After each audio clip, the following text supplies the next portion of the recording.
Baik, sebelumnya Assalamualaikum warahmatullahi wabarakatuh. Bagaimana kabarnya adik-adik? Nah, kakak harap pada pagi hari ini yang sangat cerah ini kita tetap bersemangat dan juga tetap sehat dalam mengikuti pembelajaran kita pada pagi hari ini.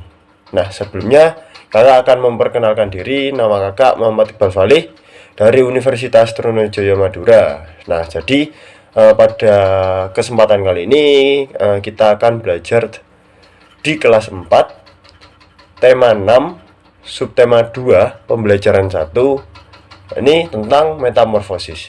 Nah, sebelumnya adik-adik tahu nggak apa itu metamorfosis? Nah, untuk lebih jelasnya atau lebih lengkapnya kita langsung saja masuk ke dalam inti materi kita. Let's go. Nah, jadi pada pertemuan kita kali ini kita akan membahas tentang metamorfosis. Nah, apa sih metamorfosis itu? Nah, metamorfosis adalah suatu proses perkembangan pada hewan yang mengalami perubahan bentuk tubuh setelah kelahiran atau penetasan. Nah, metamorfosis ini sendiri nanti dibagi menjadi dua ya adik-adik. Yang pertama ada metamorfosis sempurna, terus yang kedua ada metamorfosis tidak sempurna. Nah, untuk penjelasan metamorfosis yang sempurna, ini adalah metamorfosis yang mengalami perubahan bentuk yang sangat berbeda pada setiap tahap perkembangannya. Nah, jadi metamorfosis ini berbeda ya pada setiap perkembangannya. Terus yang kedua, yakni adalah mengalami fase pupa atau kepompong. Nah, yang kedua ada metamorfosis tidak sempurna, yakni metamorfosis yang mengalami perubahan bentuk yang tidak terlalu berbeda pada setiap tahap perkembangannya. Yang kedua, tidak mengalami fase pupa atau kepompong. Nah, yang selanjutnya ini adalah contoh hewan-hewan yang mengalami metamorfosis sempurna. Yang pertama ada kupu-kupu, terus yang kedua ada katak, terus yang ketiga ada nyamuk. Nah, tiga hewan ini sudah sering adik-adik temui ya di rumah atau di perkebunan atau di taman atau di yang lain sebagainya.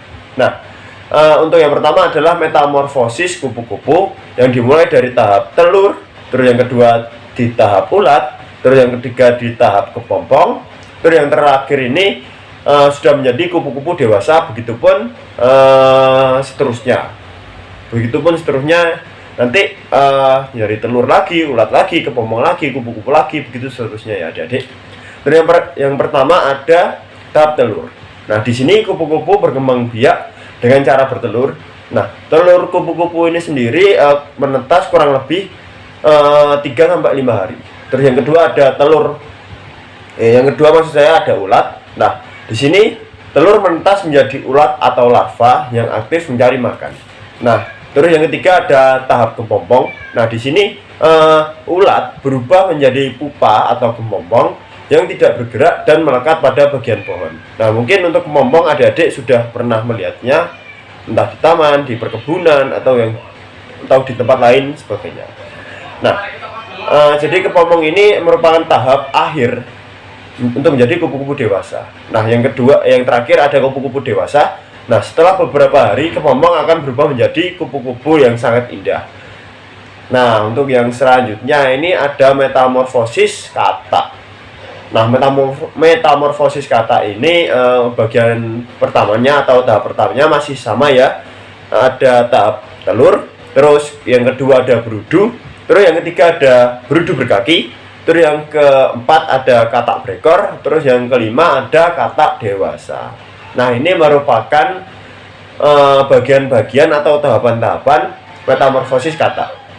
Nah, langsung saja yang pertama telur. Nah, katak bertelur di dalam air, entah itu di sungai atau dimanapun. Yang kedua ada berudu. Nah, telur menetas menjadi berudu atau kecebong. Nah, kecebong ini sendiri masih bernafas menggunakan insang ya adik-adik. Terus yang ketiga ada berudu berkaki. Nah, pada tahap ini kecebong tumbuh kaki belakang yang disusul dengan kaki depan. Nah, terus yang selanjutnya ada katak berekor. Nah, ekor kecebong yang tadi menyusut sehingga kecebong yang tadi berubah menjadi katak berekor. Nah, katak berekor ini masih menggunakan insang untuk bernafas. Nah, yang terakhir katak dewasa. Nah, tubuh katak membesar dan ekornya menghilang hingga menjadi katak dewasa. Nah, katak dewasa ini mulai bernafas menggunakan paru-paru. Sudah beda lagi dengan dua tahap yang sebelumnya. Nah, langsung saja ke tahap berikutnya. Ini ada metamorfosis tidak sempurna. Nah, untuk contoh-contoh hewannya, yang pertama ada capung maksud saya, terus yang kedua ada belalang, terus yang ketiga ada kecoa. Nah, mungkin untuk hewan-hewan ini sudah biasalah adik-adik temui di sekitar kita. Nah, untuk yang pertama ada metamorfosis belalang. Nah, untuk tahap yang pertama ada tahap telur, terus yang kedua ada tahap nimfa, terus yang ketiga ada tahap belalang. Nah, begitu seterusnya. Jadi dari telur, nimfa, belalang, telur lagi, nimfa lagi, belalang lagi. Ya muter aja dari situ untuk metamorfosis belalang. Nah, untuk yang pertama tahap telur. Nah, belalang betina bertelur di dedaunan batang tanaman hingga di dalam tanah. Nah, satu kali pembuahan itu biasanya menghasilkan 10 sampai 300 butir telur ya. Lumayan banyak untuk serangga seperti belalang ini. Nah, yang selanjutnya ini tahap nimfa. Nah, nimfa adalah belalang kecil yang belum memiliki sayap dan alat reproduksi. Nah, untuk fase nimfa ini sendiri berlangsung kurang lebih 25 sampai 40 hari. Nah, pada tahap nimfa ini si belalang belum memiliki sayap dan juga alat reproduksi. Nah, untuk tahap yang terakhir ada belalang dewasa. Nah, belalang dewasa ini telah memiliki sayap dan sistem reproduksi yang matang. Nah, berbeda dengan tahap nimfa tadi yang belum memiliki sayap dan juga reproduksi. Ya, baik. Jadi kita tadi telah belajar tentang apa itu metamorfosis. Terus yang kedua, metamorfosis ini dibagi lagi menjadi dua, yakni ada metamorfosis sempurna dan juga metamorfosis tidak sempurna. Nah, dan juga kita tadi sudah belajar tentang hewan-hewan apa saja yang termasuk dalam metamorfosis sempurna. Nah, yang pertama tadi ada kupu-kupu, terus yang kedua ada katak, terus yang ketiga ada nyamuk. Nah, dan juga kita tadi telah belajar tentang macam-macam hewan juga yang mengalami metamorfosis tidak sempurna. Ya, ini seperti kecoa, terus ada capung maksud saya, terus ada lagi belalang. Nah, jadi kakak harap setelah pembelajaran ini adik-adik bisa menyebutkan apa itu metamorfosis dan juga penggolongan hewannya berdasarkan metamorfosis sempurna atau tidak sempurna. Nah, mungkin itu saja yang bisa kakak sampaikan pada pembelajaran kita pada pagi hari ini.